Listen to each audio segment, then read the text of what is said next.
जब आपको कोई उपहार देता है या अचानक कोई सुखद अनुभूति आपको होती है। परंतु जब विषम या जटिल परिस्थिति हो, ऐसे समय में आपको धन्यवाद देना पड़े या आप धन्यवाद देना चाहें, तो उसे बोलते हैं विश्वास। क्या खुदा का कलाम इस बारे में कुछ कहता है? आइए कलाम से देखते हैं। प्रियो, परमेश्वर के वचन में एक कहानी है जिससे हम सभी वाकिफ हैं। संडे स्कूल में छोटे छोटे बच्चों के रूप में हमने ये कहानी खूब पढ़ी है। लूका का 17वां अध्याय 11 से 19वें पद में इस कहानी का जिक्र है, जहाँ पर 10 कोढ़ियों के बारे में हम सुनते हैं। 10 कोढ़ी थे और वो चंगे हो गए, यीशु मसीह के पास आए। यीशु मसीह ने उनसे बोला, अपने आप को जाके याजकों को दिखाओ, और उसके बाद क्या हुआ? वो चंगे हो गए। एक ने आके धन्यवाद बोला। हम सब ये कहानी को जानते हैं, परंतु जरा रुकिए, आज मैं थोड़ा डिटेल में इसके बारे में आपसे डिस्कस करना चाहती हूँ। हमारी शुरुआत 10 कोढ़ियों से होती है जो अपने समय की सर्वाधिक भयानक बीमारी से जूझ रहे हैं। शारीरिक रीति से उनका रूप भयानक है, सुंदरता जा चुकी है, शरीर में जगह जगह घाव है। कोढ़ एक ऐसा बीमारी है जिसमें शरीर गलने लगता है और बदबू आती है भयानक। दूर से ही उसके घाव का अंदाजा होता है। प्रियो, शुरुआत में तो स्थिति और भी खराब होती है, क्योंकि जो सेंसेशन है बॉडी में, नर्व्स के एंड में जो ये नर्व्स होती हैं, उनके एंड में सेंसेशन खत्म हो जाता है, तो पता ही नहीं चलता शरीर में झड़ रहा है कुछ या गिर रहा है, स्किन आपकी गिर रही है, आपको एहसास नहीं होता। और धीरे धीरे शने शने जो स्थिति है और भी विकट होती जा रही है। ये 10 कोढ़ियों का जिक्र है जो बहुत ही भयानक बीमारी से गुजर रहे हैं। क्या आपको लगता है इन्होंने इलाज नहीं कराया होगा? क्या इन्होंने अपने आप को वैद्य को नहीं दिखाया होगा? हो सकता है इनमें से कोई बिजनेसमैन हो सकता है कोई नौकरी पेशा हो सकता है कोई रसूखदार व्यक्ति हो, परंतु अब तो सच्चाई ये है कि ये कोढ़ी हैं और उनका एक ही स्थान है, चाहे वो किसी भी तबके के क्यों ना हो, उनका एक ही स्थान है, समाज से बहिष्कृत होना। इनकी एक ही चाह है, क्या कभी कुछ मिरेकल हो सकता है क्या? कुछ हमें किसी भी रीति से चंगाई मिल सकती है क्या? और ये बिल्कुल एक सपना ही रह गया उनका। परंतु उन्हें यीशु के बारे में पता लगा और उन्होंने सोचा, हम एक बार ट्राई क्यों ना करें।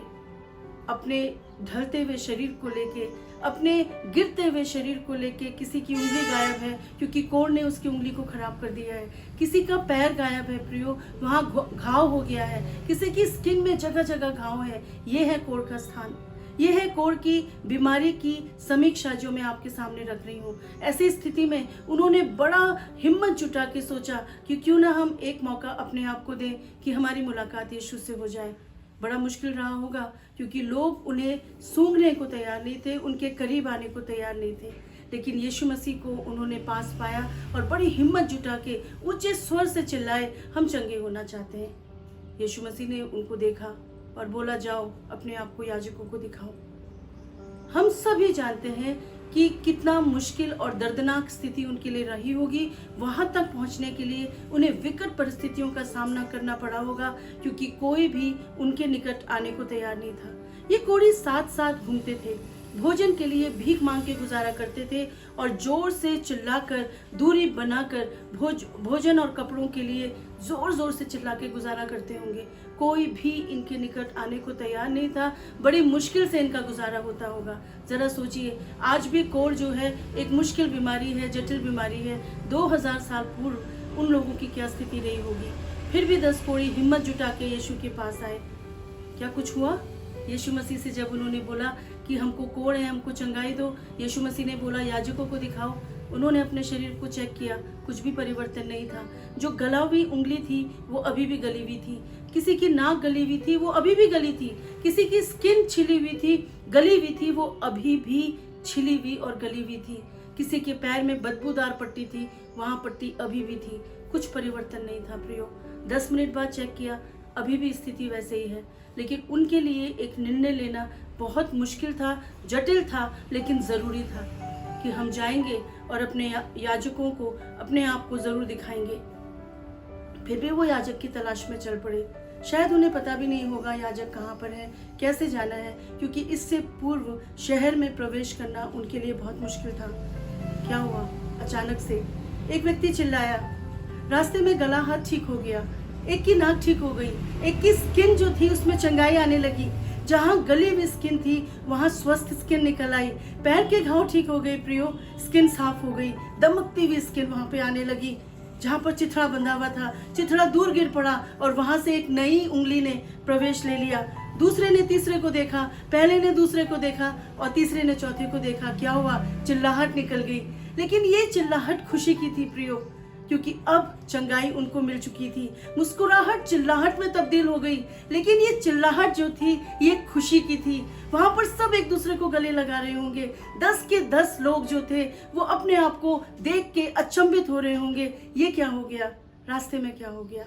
चंगाई मिल गई, माहौल बदल गया। बदबूदार जीवन जो था वो एक खूबसूरत जीवन में बदल गया। बदबूदार उंगली जो थी वो एक स्वस्थ दमकती हुई उंगली में बदल गई। स्किन जो गली हुई थी वो खूबसूरत स्किन बन गई। परंतु चमत्कार से पहले प्रियो, इन पुरुषों के लिए जरूरी था कि इससे पहले उनकी परिस्थितियों में थोड़ा भी सुधार आता, वे विश्वास के द्वारा आगे कदम बढ़ाएं। एक संदेश मैं आपको देना चाहती हूँ। आप धन्यवाद के लिए क्या अपनी परिस्थितियों के बदलने का इंतजार कर रहे हैं? क्या आप परमेश्वर पे कंडीशन डाल रहे हैं, यदि आप मेरे लिए ऐसा करेंगे परमेश्वर, तो मैं अवश्य आपके भवन में जाके आपका धन्यवाद करूंगा। परमेश्वर क्या चाहते हैं? परमेश्वर चाहते हैं कि आप परिस्थितियों के बदलने से पूर्व विश्वास के द्वारा कदम बढ़ाएं, उस बात को माने जो परमेश्वर आपसे चाहता है। प्रियो, रास्ते में ही, मार्ग में ही, परमेश्वर के मार्ग में ही परमेश्वर आपको चंगाई दे सकते हैं। शायद प्रभु आपसे कहना चाहते हो, अपनी परिस्थितियों के बावजूद भी मुझसे प्रेम रख। अपनी विकट परिस्थितियों के बावजूद तू मेरा धन्यवाद कर। तेरे पास रिसोर्सेस नहीं है, लैक ऑफ रिसोर्सेस है, फिर भी तू मेरा धन्यवाद कर। चाहे तू हताश भी हो तो भी मेरे पीछे चल। कठिनाई के बावजूद परीक्षा को ना बोल और उसमें ना गिर। अंधकारपूर्ण समय में भी मेरी स्तुति कर। सबसे कठिन परिस्थिति में भी मेरी महिमा करना ना छोड़। ये परमेश्वर का स्वभाव है, क्योंकि वो आपसे बहुत प्रेम रखते हैं। जब आपकी परिस्थितियां आपका साथ ना दे रही हों तो भी परमेश्वर कहते हैं कि मुझे धन्यवाद दे। परमेश्वर आपको सुअवसर प्रदान करेगा। माय फ्रेंड, विश्वास की परिभाषा यही है।